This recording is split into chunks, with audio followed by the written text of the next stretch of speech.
for question 7, should global companies adapt to local culture or push a unified culture? Like, in my opinion, I feel like the best would probably be a mix of both, because everyone might not be used to that local culture that you're trying to push, and it could come off as, kind of scary, or it might push someone away. So I feel like if you get a good blend of different things, then it might attract people, or it might just work out better. I agree with that. I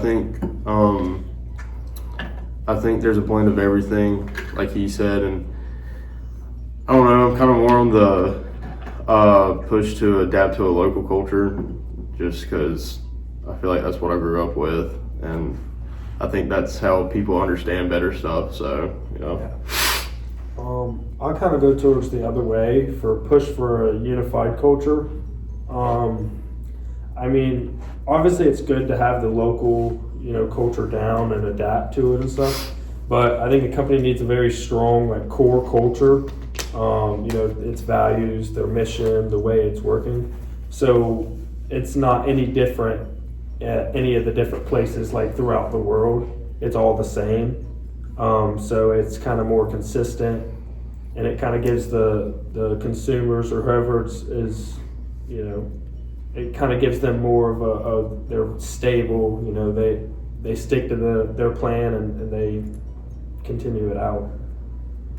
Yeah, I can kind of see both sides to this. My big thing is kind of if you're working for a company that's based out of Texas, and they relocate you to somewhere like Tokyo or somewhere, I feel like it's not the company's job, the other company in Tokyo's job to adapt to your culture because you're coming into their workplace. I feel like that's something that you might have to adapt a little bit to their lifestyles and how they work, because you're kind of going into their place, not the other way around. But then again, I also can see just building that unified culture. Obviously, they're going to have differences, and the person from Texas is going to have differences. I do believe that there still needs to ultimately be that unified, that one culture that everyone's kind of interact with and everyone's kind of following. Yeah, not even location differences, just age differences. Oh yeah, absolutely. Different generations. Someone that's looking for a job and they're 25 isn't going to have the same expectations as someone that's 45. So basically, I feel like the conclusion basically on that is you need to have a little bit mix of both. I feel like it'll be most effective. Yep. Question 8. How machine learning helps organizations understand cultural patterns?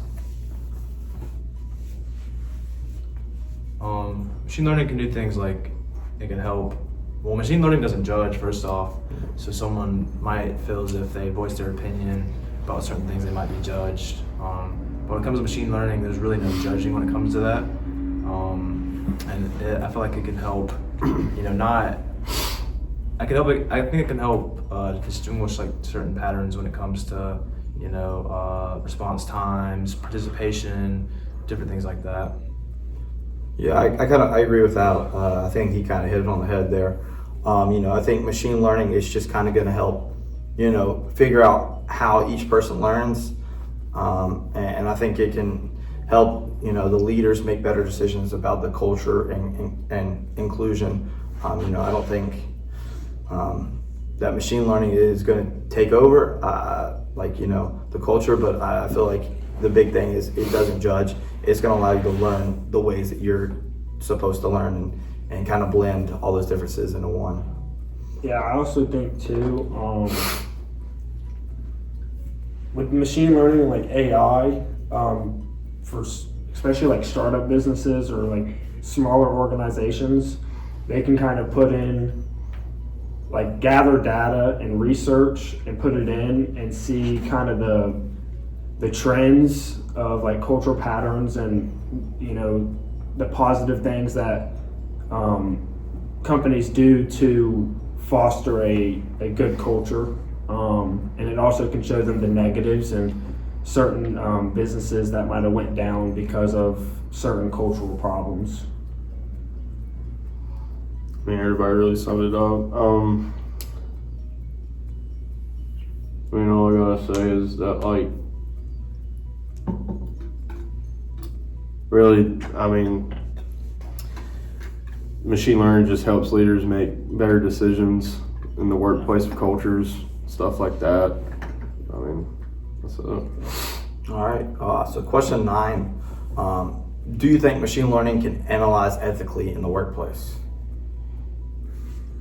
I think I might be able to analyze it, but I feel like anything with machines is kind of tricky when it comes to ethics, because it's not, ethics is so much, obviously with the human emotions and the human brain, that I feel like it has a hard time like deciphering what ethics is. But at the same time, I feel like it could analyze it and maybe give you like you said, like recognize certain patterns and stuff.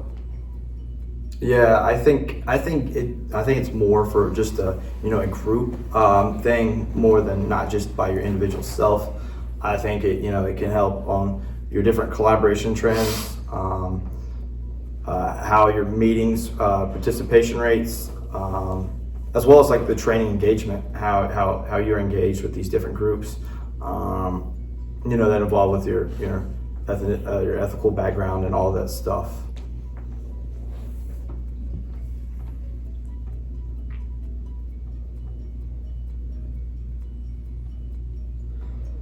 I don't really have much to say on that one. Yeah, I think that one's kind of just a pretty quick response. Yeah.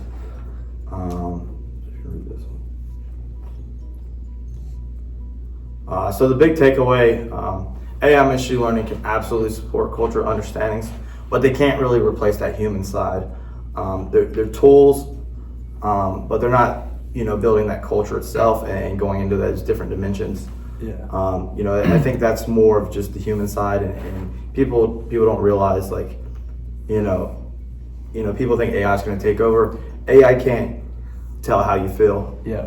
Building that culture in the workplace is something you got to build personally. Yeah, I agree. I think with like the cultural dimensions, it kind of describes how people think, communicate, and work. I think when you bring these certain things to a workplace conversation, they can help explain why teams behave the way they do. But technology, kind of like how technology interacts with it. But I feel like when you break down each one, like AI can't really decipher certain things when it comes to the cultural dimensions, and that's just my opinion. That's how I feel about it. I just feel like it's such connected with human emotion. It's so hard to replicate with anything artificial. Yeah, they can't give you they can't do the work for you. Like, they might give you the ideas and stuff on the cultural dimensions, but I think it really just depends on the people within an organization to kind of understand it and go through that And I process. feel like, maybe AI will get to the point where it can understand emotion. That'd be kind of weird, kind of scary, but I feel like until it gets that smart, I feel like it needs to stay kind of out of ethics, in my opinion. I don't think AI needs to be. I don't know. I've never really liked AI that much, just because of how it's developing so quickly, and just seeing movies and stuff like that. It's kind of scary just to think about if AI could ever get to that point and just take over jobs and stuff like that. I don't know. Like he said, if AI ever got to the point where it just thought about thoughts and ethics, that's scary. No AI is ever going to have morals or ethics. So. Yep. All right, going a little in depth on this, we're going to talk about how Hofstede's culture dimensions describe how people in different societies think, communicate, and work. Going into these dimensions into a workplace conversation, especially involving AI, figure out if they help explain why teams behave the way they do and how technology interacts with those behaviors. We will go over all the sections and kind of how they affect the cultural dimensions in the workplace. So let's take the first one.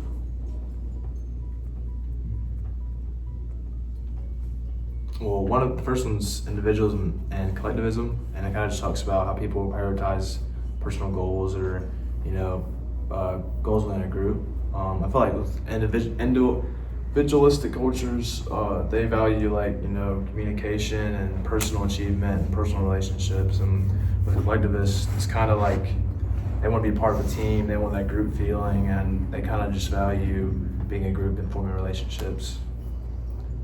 All right, how do y'all think the AI tools can, affect that? I think it would support like individual cultures by like letting them have their own workflow and stuff like that. And I think it support collective cultures by improving like the coordination, like how they work and stuff like that, and just really just chemistry and like just like share like all that they learn and stuff like that. Yeah. I also believe it supports the collectivist side. Obviously, it just improves that team coordination, and it shares that knowledge between, everyone. I believe AI is designed to respect both styles and not just pick that one style. I think both are very important in that building that workplace culture. Then we have masculinity and femininity, and it's basically just, if a culture values like competition, which kind of relates to masculinity, and or like cooperation and value of life, it's kind of like with feminine and kind of like the feminine culture. I feel like masculinity kind of like emphasizes performance and different metrics for like success and competition. And I feel like when it comes to the feminine side, it's more like well-being, balance, collaboration. And I feel like AI can amplify, that in a certain way. Mm-hmm. I feel like performance dashboards kind of are what are reinforcing that masculinity, and then the well-being and like the that the mental health part is kind of the analytics that are reinforcing the feminine values. And these aren't values that are just females and male. It's not about gender. I think it's more of just his way of naming them, and just kind of naming them based on, are they more masculine or more feminine. I believe leaders must choose which behaviors they want AI to encourage. I believe it's good to have a mixture of both. You don't want to have just one. I believe in building that cultural workplace or cultural dimensions. You need a little bit of everything in there. Next one, power distance. Basically, power distance just describes how comfortable people are with hierarchy and unequal power. Like they know that the higher ups have a lot more power than them or whatever. So high power distant cultures, they expect clear authority, top down decisions, more like formal communication. And then low power distance cultures, they prefer like equality, open dialogue, shared decision making, stuff like that. And then and then AI, I think it can kind of influence this by making more or like information more accessible, which can kind of flatten that hierarchy. And then also like automating decisions, which may kind of reinforce hierarchy if only leaders can control those tools. So I think, go ahead. You had something? No, I was saying. Oh yeah. So I think organizations need to decide whether AI should, centralize this information or what. But yeah, that's how that all have on that. So now I'm going to the long-term versus short-term orientation. I feel like this dimension describes whether a culture focuses on future planning or immediate results. That long-term culture values persistence, sustainability, and strategic thinking, whereas that short-term culture values quick wins and just that tradition. I feel like this is something that is kind of important, obviously, for the workplace. I feel like each workplace values a little different. Obviously, sometimes you need those short-term wins. If you're struggling, sometimes you need just a short-term or a quick little good job or a quick little win for yourself, as well as they need to value them long-term, where it's not going to happen right that instance.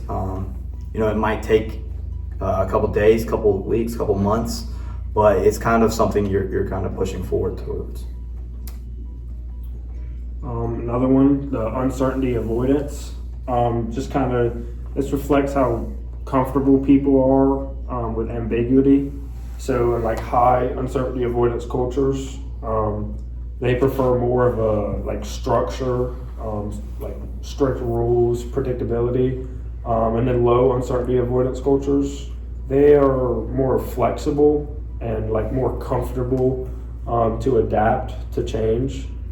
So how do you guys think AI kind of affects this? I feel like, you know, if you have data and stuff, AI can kind of get rid of uncertainty. I feel like it can also, if the data reflects that it's like, you know, there is uncertainty, that can kind of cause uncertainty. So I feel like it can kind of go both ways.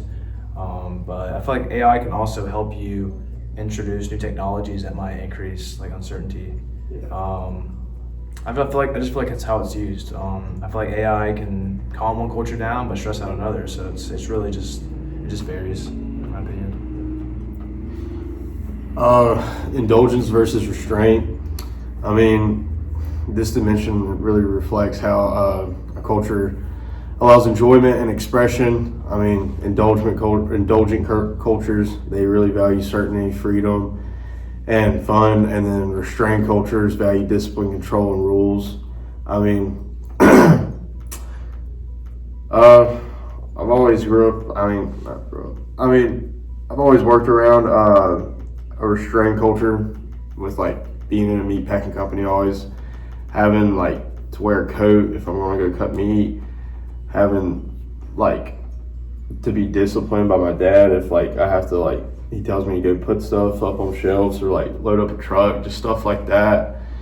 And I mean, AI can encourage creativity through generative tools, and it can enforce discipline through it can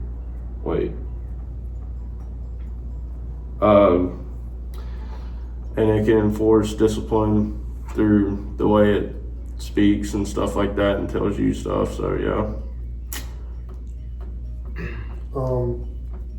I also think like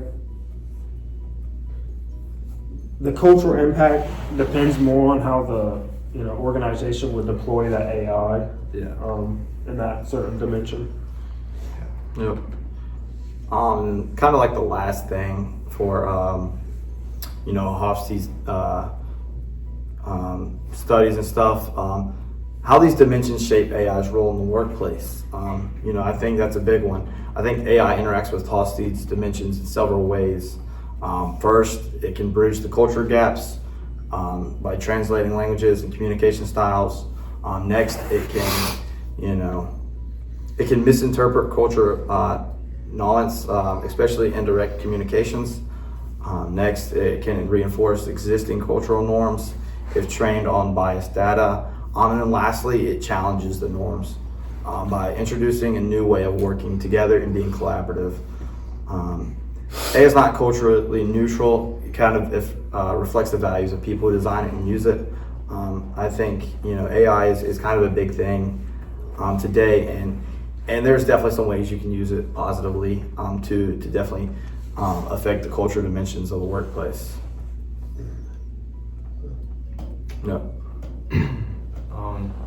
So I think the last question that we have is, which of the Hofstede's dimensions do you think creates the biggest challenge or opportunity for your workplace?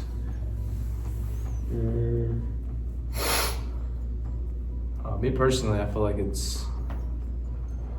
I would probably say uncertainty avoidance, maybe. Just because it's like, it can like really create uncertainty. Like it can make it much worse because stress of AIs, people don't like if they're uncertain if they'll have a job or not. And as AI comes in and takes jobs, I feel like if anything, it just creates uncertainty because we don't know what AI is going to be in the next 10 years and what it's going to do. So I feel like it also could be a big opportunity because it could shape a lot of things for the better. But I feel like it could be a really big challenge leading up to the next 10 years because you don't really know what's going to happen with your career and your job and just what you do. Everything could be changed. Yeah, one day you might be having this great job, making 6 figures, and then the next AI takes it and you're looking for a new job. Yeah, absolutely. I think that's just kind of I think that's the biggest challenge. I think In my opinion, I think it really kind of is something that is bigger in today's world than it was 10, 15 years ago. So yeah, I really agree with that. Yeah. All right, and I think that's all we have to cover. Thank you very much. Thank you.